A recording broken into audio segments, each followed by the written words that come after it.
I'm Jenn Merz, Color Clean. Thanks for coming in today. I'm going to talk about 4 of my pieces and some of the techniques I use for my joint exhibition with Terrel from Liquid Spirit Photos of Hydrodynamics, the study of liquids in motion.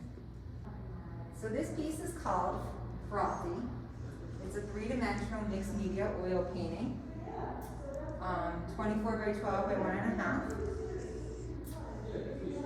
So what the process with this one was, my intention was to try to capture the continued struggle of the water brushing against the rocks, making its way down through the mountains. In this piece in particular, I was trying to focus more on the rock aspect of the water flow from the snow melt, just to bring that 3-dimensional level to try to have you feel that space, because it's very massive. So in here you can see that there's lots of buildups. I added multiple layers of sand. To get this buildup, I used a drywall compound, which worked really nicely. It stuck to the canvas very well, and I was able to manipulate it using my sculpting tools and let it dry and add more, take some off, sprinkle the sand, paint over it, do it again. So there's a lot of layers in this whole texture. But I was trying to capture, the feel of moss and then the water spray and then, it getting caught up in here, going over the rocks to get that contrast of color as well, because they don't always just go around the rocks, they go over them like you can see in Terrel's photos. We were both trying to express the water flow and the massiveness. For me too as well, it was just that chaos, and this one kind of shows more of that quickness of it all, that it's like in a blink of an eye, it just kind of will pass through the rocks and continue on its way of its massive journey down to the Atlantic and whatnot. Again, use of the drywall compound, oil pastels also, and charcoal to get more of that like rock feeling, that grittiness. This one I didn't build up nearly as much, because it sometimes is a very subtle exchange over these rocks. It's not always quite as massive and powerful as here. So here there's not much buildup, but a little bit, and then in here you can see that there's some layers. Again, using similar tools. This one was more fingers as well because they were smaller sections. And this piece is called Apex, another 3-dimensional mixed media oil painting, 12 by 24 by 1.5. So then take a minute, this is just a mixed media, sand, oil, pastel. The intent here was to have more of an intimate setting to pay homage to our Rocky Mountains. I tried to use the use of the browns from my visit at Cameron's Peak, because instead of just using Estes Park as a reference, which is most of Terrel's photographs, but in here it was, the challenge was to emphasize the water but have the peacefulness of the rocks, because there is again still that battle of elegance and chaos. And so this was just multiple techniques of layering with palette knife work, paint brushes, sand again. You can kind of see it on these rocks. Trying to get that moss feeling as well, and like the foaminess up here I was trying to get, and then like that nice over the rock feeling that the water has. Very similar techniques in Colossal Chaos. This is also mixed media, oil pastel, sand, and oil paint, 20 by 40 by 1.5. I wanted to have like this intimate viewing of the rocks, the peace and the chaos all just kind of in one. And this half is trying to represent the water trying to make its way through and past and to continue on. So in this one, it was trying to find the balance of the peaceful and the zen, and then the massive rush of the water and chaos again.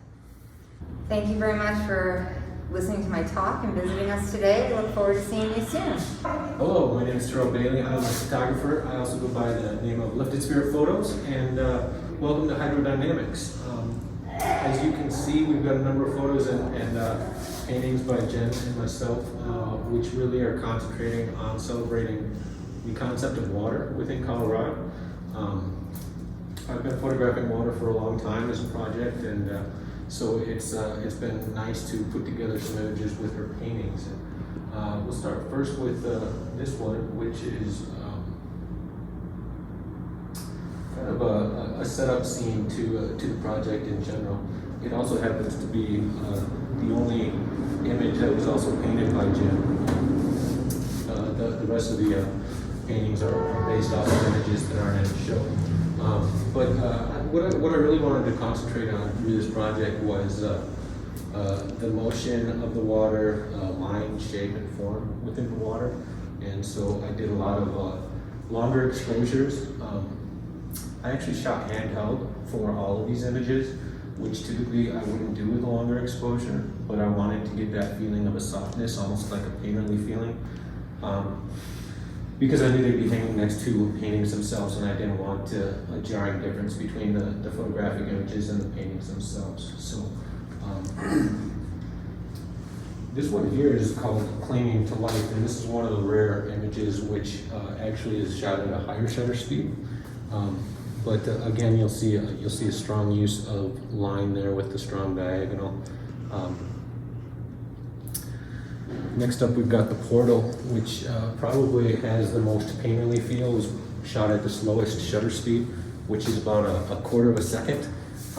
That shutter speed, typically you wouldn't shoot with a 135 millimeter lens, but the stabilization in the most recent cameras is pretty good. And there's also, as I said, that softness that comes from a little bit of motion blur from holding it that long, just handheld. Next up, I guess we'll go to the zigzag, which has been a pretty popular photo for a lot of people. Again, the use of the lines here, the zigzagging that leads the eye through the image is what really drew me to this image to include it. An interesting aspect of shooting handheld and in bursts is I really get to find among those numerous images that I took, I'm able to find the lines that are created by the blurring of the water with the longer exposure. It's something that you can't necessarily see very well when you're viewing a scene in real time. But I'm also able to capture moments such as splashes and things like that most indicate the energy and the power of the water. And so you can definitely see that in this image, the dome, which has a nice little splash coming off of the rock.